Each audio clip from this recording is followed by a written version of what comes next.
નમસ્કાર મિત્રો, નવા વર્ષની શરૂઆત સાથે ખેડૂતો હવે પીએમ કિસાન યોજનાના 22મા હપ્તાની આતુરતાથી રાહ જોઈ રહ્યા છે અને દરેક ખેડૂત જાણવા માગે છે કે આગામી હપ્તો ક્યારે આવશે અને પૈસા મેળવવા માટે કઈ મહત્વપૂર્ણ બાબતોનું ધ્યાનમાં રાખવાની જરૂર છે। અત્યાર સુધીમાં સરકારે ખેડૂતોને આ યોજનાના 21 હપ્તા જાહેર કર્યા છે અને સરકારી ડેટા અનુસાર 90 મિલિયનથી વધુ ખેડૂતોએ આ યોજનાનો લાભ લીધો છે। અત્યાર સુધીમાં ડીબીટી દ્વારા હજારો કરોડ રૂપિયા સીધા ખેડૂતોના ખાતામાં ટ્રાન્સફર કરવામાં આવ્યા છે, જેનો લાભ તેમને કોઈપણ વચેટિયા વિના મળ્યો છે।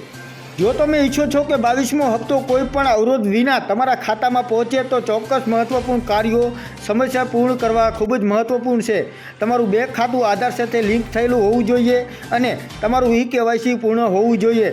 વધુમાં જમીનના રેકોર્ડ સચોટ અને અપડેટ હોવા જોઈએ અને આમ ન કરવાથી તમારા ખાતામાં પૈસા આવવામાં વિલંબ થઈ શકે છે।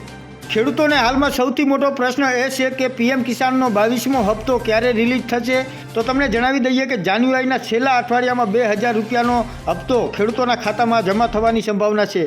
કેટલીકવાર ખેડૂતોની નાની ભૂલને કારણે તેમના હપ્તા મળતા નથી। તેને પીએમ કિસાન પોર્ટલ પર નિયમિતપણે તમારી માહિતી તપાસવી શ્રેષ્ઠ છે અને પીએમ કિસાન સન્માન નિધિ યોજનામાં ખેડૂતો માટે એક મજબૂત નાણાકીય સહાય બની રહી છે। જો જરૂરી ઉપચારિકાઓ પૂર્ણ થાય તો 22મો હપ્તો તમારા ખાતામાં સરકાર સમયસર પહોંચાડી શકે છે।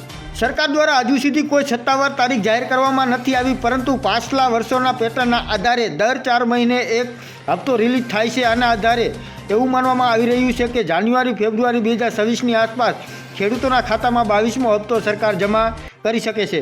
નવું વર્ષ 2026માં ખેડૂતો માટે સરકાર દ્વારા ઘણી બધી યોજનાઓ બહાર પાડવામાં આવી છે, જેના આધારે ખેડૂતોને 2026માં બમણો લાભ થઈ શકે છે। ગુજરાતને લગતી તમામ માહિતી માટે અમારી ચેનલને હજુ સુધી તમે સબસ્ક્રાઈબ નથી કરી તો સબસ્ક્રાઈબ કરી લેજો અને વિડીયોને વધુમાં વધુ શેર કરજો।